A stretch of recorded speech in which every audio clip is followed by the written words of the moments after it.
محترم سامعین، دینی و ملی بھائیوں اور بہنوں، السلام علیکم ورحمۃ اللہ وبرکاتہ۔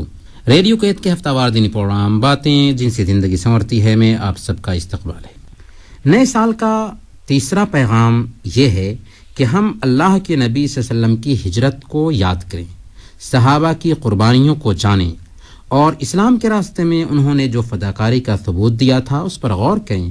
گویا کہ ہجری کیلنڈر میں ہمیں اللہ کے نبی صلی اللہ علیہ وسلم کی ہجرت بھی یاد آتی ہے۔ آپ صلی اللہ علیہ وسلم نے جس ماحول میں آنکھیں کھولی اس وقت پوری دنیا اخلاقی اعتبار سے اور دینی اعتبار سے دیوالیہ ہو چکی تھی۔ اللہ کے نبی صلی اللہ علیہ وسلم بالکل پاکیزہ اور بے داغ زندگی گزارتے ہیں، تاریکیوں میں روشن چراغ بنے رہتے ہیں، سچائی اور امانت داری ایسی کہ امین اور صادق کے لقب سے پکارے جاتے ہیں۔ آج عمر کی 40 بہاریں دیکھ چکے ہیں۔ غار حرا میں جبریل امین آتے ہیں اور آپ کو نبی بنا دیا جاتا ہے۔ شروع میں 3 سال تک لوگوں کو رازداری کے ساتھ چھپ چھپا کر دعوت دیتے ہیں، پھر حکم آتا ہے کہ آپ توحید کا اعلان کر دیجیے۔ اب کیا تھا، دعوت کے لیے کمر کس لیتے ہیں اور لوگوں کو ایک اللہ کی طرف بلانا شروع کر دیتے ہیں۔ وہی جو آپ کو امین اور صادق کہتے تھے اب آپ کے پیچھے لگ جاتے ہیں، آپ کو پاگل اور دیوانہ کہتے ہیں، آپ کی بات سننے سے لوگوں کو روکتے ہیں۔ پھر جو لوگ آپ پر ایمان لائے تھے ان کو ایسی ایسی تکلیفیں پہنچاتے ہیں جنہیں سن کر کلیجہ پھٹنے لگتا ہے۔ کتنے ہی اس عذاب کی تاب نہ لا کر شہید ہو جاتے ہیں، کتنوں کی آنکھیں چلی جاتی ہیں، لیکن کیا مجال کہ کسی ایک نے بھی کلمہ کفر زبان پر لایا ہو۔ جب پانی سر سے اونچا ہو جاتا ہے تو اللہ کے نبی صلی اللہ علیہ وسلم کی اجازت سے صحابہ کرام کی ایک جماعت حبشہ کی طرف ہجرت کر جاتی ہے۔ مشرکین نے جب دیکھا کہ محمد صلی اللہ علیہ وسلم اپنے کام سے رکنے والے نہیں ہیں تو نبوت کے 7ویں سال آپ کا معاشرتی بائیکاٹ کر دیا۔ 3 سال تک ابو طالب کی گھاٹی میں قید رہے، جہاں بھوک کی سختی سے پتوں اور درختوں کی چھال تک چبانے کی نوبت آ گئی۔ بعثت کے 10ویں سال قریش اور ڈھیٹ ہو گئے، کیونکہ آپ کے چچا ابو طالب جو آپ کے لیے ڈھال کی حیثیت رکھتے تھے دنیا سے جا چکے تھے۔ آپ کی بیوی حضرت خدیجہ رضی اللہ تعالی عنہا بھی وفات پا چکی تھیں۔ جب مکہ کی گلیاں آپ کے لیے اجنبی ہونے لگیں تو آپ نے طائف کا رخ کیا کہ شاید طائف والے اسلام کو اپنا لیں، لیکن وہاں کی زمین اور بنجر ثابت ہوئی۔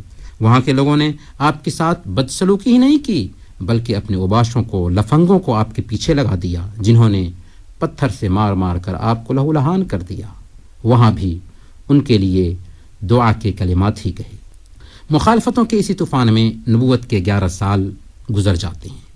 جب ہر جگہ مخالفت ہونے لگی تو آپ کی توجہ ان قافلوں کی طرف ہونے لگی جو مکہ میں حج کے لیے یا تجارتی لین دین کے لیے آیا کرتے تھے، اور اس طرح سے کتنے لوگوں نے اسلام بھی قبول کیا۔ اسی دوران یثرب یعنی مدینہ کے 6 لوگوں نے اسلام قبول کر لیا۔ 1 سال بعد حج میں 12 آدمی آتے ہیں اور اسلام قبول کر لیتے ہیں۔ پھر دوسرے سال حج کے موسم میں 73 آدمی اور 2 عورتیں آتی ہیں، انہوں نے بھی اسلام قبول کیا، آپ کے ہاتھ پر بیعت کیا اور مدینہ آنے کی دعوت بھی دی۔ جب وہ یثرب لوٹنے لگے تو آپ نے ان کے ساتھ حضرت مصعب بن عمیر رضی اللہ تعالیٰ عنہ کو داعی کی حیثیت سے روانہ کر دیا۔ چنانچہ آپ کی کوشش سے وہاں پر لوگوں نے اسلام قبول کرنا شروع کر دیا۔ اس طرح صحابہ کرام کو ایک پناہ گاہ مل چکی تھی۔ چنانچہ صحابہ کرام چپکے مکہ سے مدینہ کی طرف ہجرت کرنے لگے، لیکن قریش جو اسلام کے در پہ آزار تھے انہیں کب بھاتا کہ مسلمانوں کو امن و سکون سے مدینہ میں زندگی گزارنے دیں۔ چنانچہ انہوں نے فوراً قریش کی پارلیمنٹ میں ایک میٹنگ بلائی جس میں اس بات پر اتفاق ہوا کہ مکہ کے سارے قبائل سے ایک طاقتور نوجوان کا انتخاب کیا جائے اور رات میں محمد صلی اللہ علیہ وسلم کے گھر کا محاصرہ کر لیا جائے، گھیرا بندی کر لی جائے، اور جس وقت آپ صبح کی نماز کے لیے بیدار ہو کر کے گھر سے نکلیں سب ایک ساتھ ان پر حملہ کر دے تاکہ نہ رہے بانس نہ بجے گی بانسری۔ اس طرح نعوذ باللہ دعوت محمدی کا خاتمہ ہو جائے گا۔ پلان کے مطابق آج کی رات اللہ کے نبی صلی اللہ علیہ وسلم کے گھر کی گھیرا بندی ہو چکی تھی۔ ادھر اللہ تعالیٰ نے وحی کے ذریعہ اپنے حبیب کو کافروں کے منصوبے سے باخبر کر دیا۔ چنانچہ آدھی رات گزرنے کے بعد آپ کو حکم دیا گیا کہ آپ اسی وقت سفر کے لیے تیار ہو جائیے۔ ہجرت کے راستے پہ نکل جائیے۔ چنانچہ آپ اپنے بستر پر حضرت علی رضی اللہ تعالیٰ عنہ کو سونے کا حکم دیتے ہیں اور اہل مکہ کی امانتیں ان کے حوالے کرتے ہوئے تاکید کرتے ہیں کہ ایک ایک کی امانتیں ان لوگوں تک لوٹا دو اور پھر مدینہ لوٹ کر آ جانا۔ ساتھ ہی یہ بھی فرمایا کہ انہیں کوئی تکلیف پہنچنے والی نہیں ہے۔ آپ اپنے گھر سے باہر آتے ہیں، مٹھی بھر اپنے ہاتھ میں لیتے ہیں مٹی اور پھر ان کے سروں پر ڈالتے ہوئے ان کے بیچ سے نکل جاتے ہیں، اور اس طرح سے ان کو خبر بھی نہیں ہوتی ہے۔ ابوبکر صدیق رضی اللہ تعالیٰ عنہ گھر پہنچتے ہیں، ان کو رفیق سفر بناتے ہیں اور غار ثور پہنچ جاتے ہیں۔ ادھر گھیرا بندی کرنے والے خوشی سے پھولے نہیں سما رہے تھے کہ آج تو اسلام کا خاتمہ ہی ہو جائے گا، لیکن ان نادانوں کو کیا پتا تھا کہ اللہ کے نبی صلی اللہ علیہ وسلم ان کے بیچ سے نکل چکے ہیں۔ دھوپ نکلنے کا انتظار کرتے رہے، جب تھک ہار کر گھر میں داخل ہوئے تو ان کی آنکھیں کھلی کی کھلی رہ گئیں۔ دیکھا کہ اللہ کے نبی صلی اللہ علیہ وسلم تو ہیں ہی نہیں۔ اب کیا تھا؟ پارلیمنٹ سے اعلان ہوا کہ جو کوئی بھی محمد اور ابوبکر کو زندہ یا مردہ کسی بھی حالت میں پیش کرے اسے 100 اونٹنیاں انعام میں دی جائیں گی۔ یہ انعام کوئی معمولی انعام نہیں تھا۔ چنانچہ قریش کے نوجوان آپ کی تلاش میں نکل گئے، مکہ اور اس کے چاروں طرف چپا چپا چھان مارا، یہاں تک کہ وہ غار ثور کے دہانے تک بھی پہنچ گئے، جس میں اللہ کے نبی صلی اللہ علیہ وسلم اور ابوبکر صدیق رضی اللہ تعالیٰ عنہ آرام فرما رہے تھے۔ عالم یہ تھا کہ اگر کوئی شخص اپنی نظر بھی نیچی کر لیتا تو آپ دونوں کو دیکھ سکتا تھا۔ ابوبکر صدیق رضی اللہ تعالیٰ عنہ یہ دیکھ کر گھبرا جاتے ہیں، کہنے لگتے ہیں یا رسول اللہ، اگر ان میں سے کوئی اپنے قدموں کو بھی دیکھ لے تو ہم دونوں کو پالے گا۔ آپ صلی اللہ علیہ وسلم نے انہیں اطمینان دلایا اور کہا ابوبکر، ان دو آدمیوں کے بارے میں تمہارا کیا خیال ہے جن کا تیسرا اللہ ہے؟ لا تحزن ان اللہ معنا، گھبرانے کی کوئی ضرورت نہیں، اللہ ہمارے ساتھ ہے۔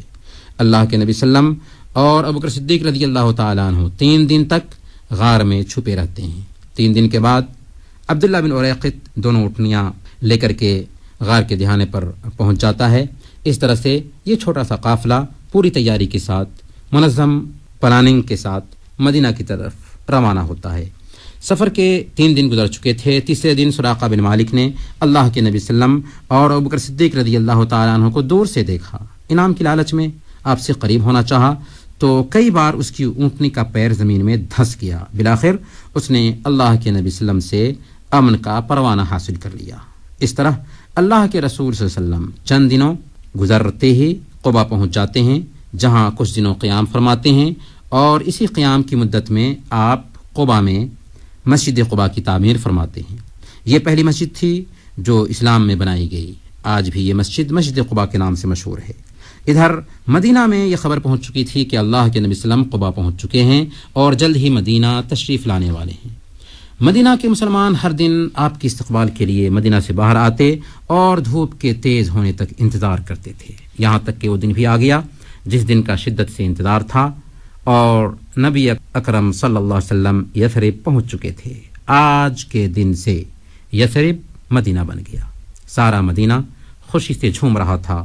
کیا بچے، کیا جوان اور کیا بوڑھے، سب دید و دل فرش راہ کیے ہوئے تھے۔ محترم بھائیو، یہ ہے اللہ کے نبی صلی اللہ علیہ وسلم کی ہجرت۔ آپ کی کال بھی لیں گے لیکن ایک چھوٹے سے وقفہ کے بعد۔